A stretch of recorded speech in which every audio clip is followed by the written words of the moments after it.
Early in the morning. What's going on, people? It's your boy Cam Topical Juice, and we are back with another episode of Love Island. Sorry I didn't get a video done yesterday. I was busy, so no. I'm not doing that. I was busy, but I'm probably going to cover a little bit of yesterday's episode in today. So yeah, forgive me if it's a little bit longer than usual, but let's get straight into this, guys. Actually, forget all that. Molly's back. The goddamn conspiracy theorists were right. She flew straight back into the Spanish airport and they brought her back. I mean, I can't lie, she does look good though, boy. She looks good, man. She looks good. She looked good in that little preview, but I thought if the producers were really about it, they were gonna give it a boot for true. They were gonna give it a boot for real. But if I'm honest, the way his dynamic's gone with Katie and Whitney, I actually want Molly to come back because I want to see if he goes back to her. Because I feel like he probably likes her the most, if I'm being honest. Anyway, like the video for me, hit the bell to be notified for me, press that subscribe button if you're new, road to 50k, man, let's try and get there. So yeah, yesterday, what happened yesterday? In fact, guys, I'm gonna start off the episode with a quick fire donut of the day. The donut of the day is Katie, man. I wanna talk about yesterday and today. Compound it up, yeah? Katie, what's this got to do with you? Sorry, who do you think you are? Yeah, you were somebody in season 2, yeah, we get it. Don't worry, I gave you credit, I liked you a lot. Well, I liked you a lot. Who do you think you are now? Getting lippy with throwing digs at Whitney and throwing digs at Zach, like, passive aggressive comments, like, why is she making this about her? What, Katie, why are you crying? You've been in the villa 3 days. No one owes you anything, nothing. I don't get where the entitlement comes from. Yeah, Zach and Whitney have obviously had a little bit of tension before you came in the villa, but not much because they were both coupled up. They're doing a thing minor. You know that unspoken tension. Maybe you're in a couple. You know you got a boyfriend or a girlfriend, and there's always that friend that you got just a little bit of tension. You know, if anything goes tits up, there's always that. Do you know what I'm saying? There's that option there. It's not like a backup, but kind of like a plan D. But anyway, there was no. They've only just explored that tension. You understand? They've only just spoken properly for 2 days and they've gone on 1 day. What's with the waterworks? Shut up, innit? Like, but Katie, humble yourself and know your place, man. I was just frustrated with her this episode. Why is she getting so loud? Oh my God, how can I not talk about Mitch? Oh my God, guys, what did I tell you? What did I tell you last week or whatever it was? Mitch is a snake, guys. He is a snizzake. Are you mad? Oh my days. How can I told you, he's the type of person to keep his enemies closer than his friends. The first opportunity, nothing was even going to progress with Katie, but the first opportunity to snake Zach, to try and get a girl, to get a one-up on a girl, he just snitched. He's an itch, bro. Complete itch. He's a snitch. The guy was like, yeah, he said the conversation was dry. He said the conversation was dry. Yeah, he just came over and said the conversation was dry. I'm thinking, fam, what? Bro! And the thing is, yeah, listen, Zach's from South East London, allegedly. I don't know where specifically, but he's from South East London. I believe that. I'm from South East London. If I was him, I would have been a bit more, you know what I'm saying, a bit more, I would have hotted Mitch up, to be honest. No, obviously not on some cruddy, but man would have really sunned him on some, we're not doing that, you get me? But I understand Zach's response, because it's like, bro, what are you doing, broski? What are you doing, broski? Like, come on, bro. Come on, bro. What are you doing, broski? And I'm just like, I get it, like, I actually get it, like, because it's like, when you're real, you don't know how these people are wired. How can you be wired like that? He constantly thinks he's the smartest in the villa. You're the dumbest. You are stupid. Genuinely, you're not high IQ. You're low IQ. You're neurologically challenged. Yeah, and then the last bit I want to address from yesterday's episode is when randomly, yeah, my man with the open mouth. Yo, Montel? Does he have the ability to close his mouth? The guy's every scene, you're sitting there. I think bro, close your mouth. We always got to see your teeth. Him and Sammy just Air Force One mouths. Honestly, it's crazy. Where you got Air Force One, AF1 mouth, yeah. Talking, I can't remember who he's talking. He's talking to Whitney, and he's like, "Yo, what do you think about Scott and Catherine? Like, what do you think his intentions were? And then Whitney, like the real G she is, like Ella is as well, holding it down for the girl. I respect that sisterhood thing. Where's Jess at? Where Jess? Dora can't even find Jess. Yeah, Jess missing. She fake work. But you know, I like the sisterhood with the other girls. So she's like, yo, nah, that's real. Like I did think that at first. I know Ella said that actually, but Whitney's like, nah. Every day, like when you see them, every day they get closer. etc. Now, in fact, I'll give my opinion on the Scott thing in a second. And then again, Mr. I Can't Close My Mouth here is talking about, yeah, nah, I don't know, he's just shit stirring. And I'll be honest with you, yeah, the boys in this season are chatty patties, dog. You've got Ty, yeah, who's the ringleader of this chatty patty group where man just, I mean, he's real enough to say it to your face as well. But where are you getting these opinions? Now, actually, the Scott one I actually semi-agree with. I'm 50-50, because like, they were just bare chatty patty. Then you had the boys around Ella talking about, oh yeah, we all think this. It was moist. It's all moist. The way they were talking about it was moist. But the thing is, I can't be a hypocrite, Carl. I've been saying in my videos, yeah, that until CASA AMOR is finished, I don't trust Scott in it. Because I said, the way he was so gassed and fangirling over KD, and the way he did like Leah, and you know, all the whole tension with the eyes and, you know, the chemistry, like he did. So it's like, I do, after today, I'm definitely supporting them a lot more. I like the way he defended Catherine. I like the body language. I appreciate that. Do you know what I'm saying? I like the communication as well. They are good at communicating. It's mature. It's like, it's just calm. You know what I'm saying? So I'll give them credit and I respect that. I'm not being a hater.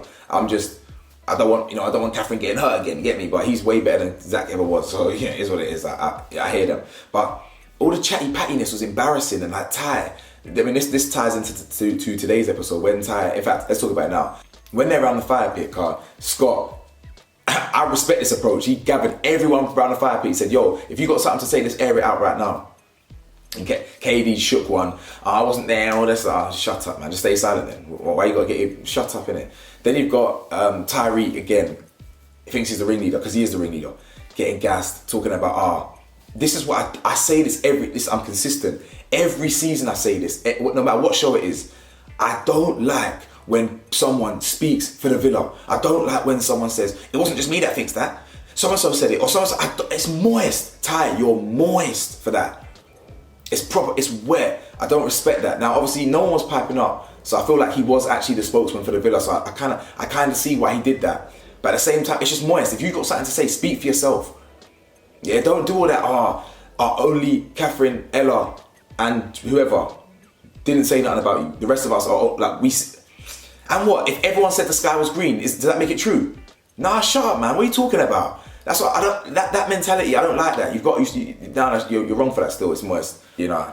Again, he told him straight, and I do respect that. But there was no real resolution there.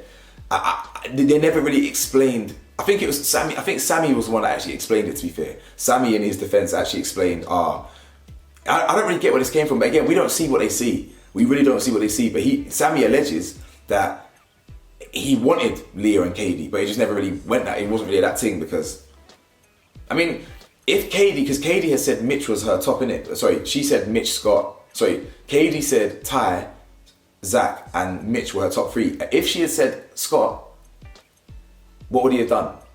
Who knows? It's all alleged. But either way, we'll see, man. We'll see. CASA AMOR is here. We'll see, bro. Anyway, Whitney and KD speak because KD's throwing a strop, a big moan, and talking about, why was I the last to know? Why was I the last to know? What are you talking about? You weren't. She had this weird insecurity. I don't know what's wrong with her. Maybe she's been hurt in the past. She's got some weird insecurity about being hurt, like the last to know. Why does anyone owe you anything? Like, it's so early in their little dynamic. They're just talking. What do you need to know? Shut up. It's proper annoying. But anyway, Whitney, I like Whitney. She didn't cave in. She was literally saying, listen, the script could be flipped. Wait, yeah, the script could be flipped. You never pulled me for no chat. You know what I'm saying? But she's saying, why should I? Exactly, but why should I? You get it? Like, what? Deep it. When she's literally holding the mirror up to her saying, like, chill with your entitlement. What's going on here? And I respect that a lot. Then there was a scene, yeah, where it's so funny because I know Davy's gonna hate this, where Zach said, what did he say? Wild Grizzle Cuzzy. Man said, Wild Grizzle Cuzzy. And the thing is, yeah, I cringed, but I can't even hate because I say Wagweezy. I'll be like, yo, Wagweezy. You know what I'm saying? I can't even hate. But when man said Wagwizzle, because I was thinking, Nah, yeah, exactly. Chill, bro. Chill. But but anyway, Zach's talking about how he wants to regain control and shit and whatever, blah. Then Scott and Catherine speak, and they just talk about how they never really gave a reason, and I just like the fact that they stood up for each other. I think they communicate well, as I said, but CASA was the test. So then, fam, there's a scene, I was creasing, there's a scene here where KD's just grilling Zach. My man's trying to sleep, he's wiping the sleep on his eye like this. Literally, he's trying to clean all the boogers out here, and she's just grilling him. Saying, I can't remember what she's saying, and then she's like, nothing to say now, fair enough. Like, just let the man sleep. Let the man sleep, he's tired, man. Then the next morning comes and basically Katie and Zach speak and they squash it. And he essentially gets pressured by her. And I like the fact that he caved into her pressure, because now Molly's back. Which one's he gonna go for? Again, I knew Whitney was gonna go outside. Just because there's chemistry between them, I said from day dot, he don't like Whitney. He likes that. Like, Whitney's from London, she's got good banter. He's been around black women before, he gets her, do you understand? He knows how they banter, he knows how she speaks. She's very direct, and he kind of like, oh, don't do that. Like, it's very, he ain't got much chat, he's very just surface level, but he knows how to navigate this type of woman, you feel me? So, other than that, and aside from the flirtiness and sexual chemistry there ain't nothing there. And yeah, he clearly likes KD more, and he clearly would have chose Molly too, you feel me? So, it's one of them ones. But either way, he got pressured by KD, and she's just talking about how she wants to be in the loop, and bro, shut up, man. Montel and Leah chat, and he's talking about how they're starting to care more, and he just doesn't close his lips, bro. Like, Montel, whatever. Zach's then speaking to Elle and Ty, and he basically says, I think Tariq, again, this is why Tariq is great entertainment. He's literally putting motherfuckers on the spot saying, yo, KD or Whitney, if you had to choose right now, 5, 4, 3, 2, 1, KD. Yeah, which was, we knew he was gonna say that. Ella, again, backing her brethren. I love the trio. They're like, I forgot what she said, but she's talking about, oh yeah, how are you and KD just bare different. You know what I'm saying? And I don't know, like maybe go for something more close to home, you feel me? But anyway, they get a text about Neo, and finally, I think this might be the first ever Love Island where the celebrity or the musician was good, you feel me? Like, I mean, they've had DJs that I've known before, but this was Neo, bro. This was insane, bro, what? Neo, madness, and the performance was cold. Vocals, cold.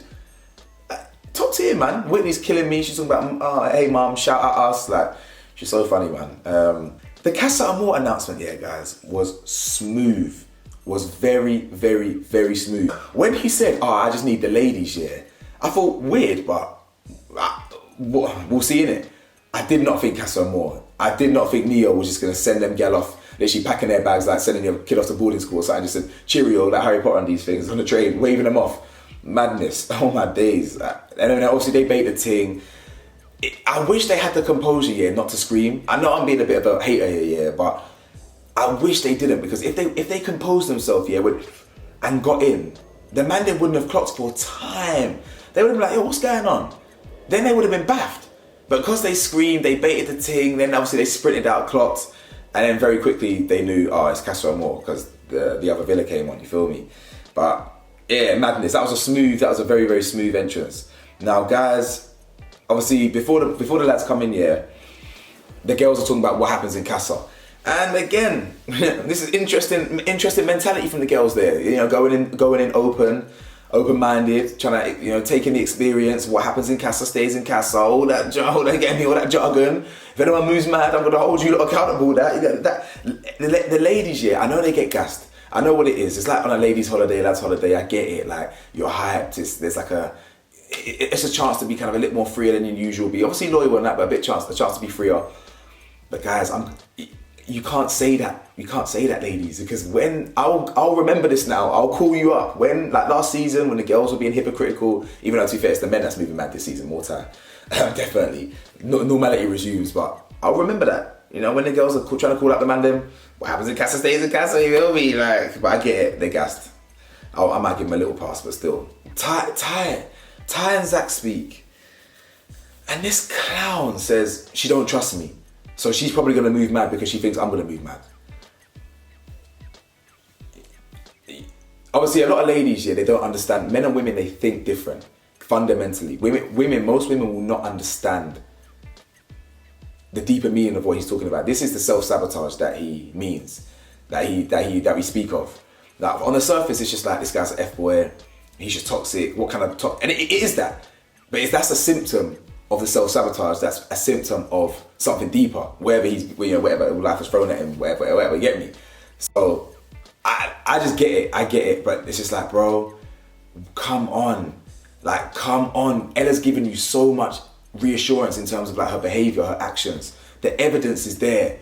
The pecking people in challenges. Like all she wants is to be closed off. Like that's what she wanted. Like come on. Don't do all that. Just don't do all that, Taj. Now, guys, let's talk about how clapped these guys were, bro. This is a disgrace. I said to everyone that I've spoken to recently, yeah, I pray they bring in Lengtings, boys and girls, top tier, to really test them. I feel like CASA and AMOR, yeah, they bring in these average dons because ultimately they want the narrative of the real people, that the original cast to continue. That's fine, but give them real tests. Top tier people. Real elite people, bro. Seriously. It's so frustrating when they're bringing in these meaty dons, bro. It ain't on, man. It ain't on. What's going on with their trims? You got one guy with his curtains going on here. You got this, a black brother with some squared off, looking like a rubber off from a pencil. Like, what's going on here? It ain't on. It ain't on. Now the ladies, they look a little better from the preview, but I ain't impressed. I'm not impressed. I think there's one black brother from North London. He's the most normal looking, I think. There's that posh guy as well you need to, I don't know, what's his name? Hold up. Locan. You got Elom's a North London brother, Locan, Zachary, dead, Cody, dead. And I don't think I even wrote down the last one. Anyway, bun them, man, bun them. Then you got Molly. Molly comes back, and the way she was coming back with a vengeance. She's coming back with hips. Now, what do we think Molly's gonna do? Let's be real here. Molly, soft. She was very territorial over Zach. I don't believe she'll grill him. She'll cuss him out, respectfully, like whatever. She'll cuss him out. But is she gonna move on with someone else? She ain't gonna go back to Mitch. He icks her out. Is she gonna move on to someone else? Does she have the balls to do that when she likes Zach? Who is available? You get it? So it's a bit of a sticky one. I think she's gonna get. Listen. I'll predict what's gonna happen. She's gonna come back. She's gonna try smoke him out. Well, I reckon one measly conversation, and they'll be back to it. And he'll be juggling 3 girls. For me, it's whether he prefers Molly or Katie. He'll be able to explain himself out of it. She'll forgive him real quick. Anyway, guys, let me know your thoughts, man. Like, comment, subscribe. What the hell do I know, man? Honestly, man, he's 20s. Peace.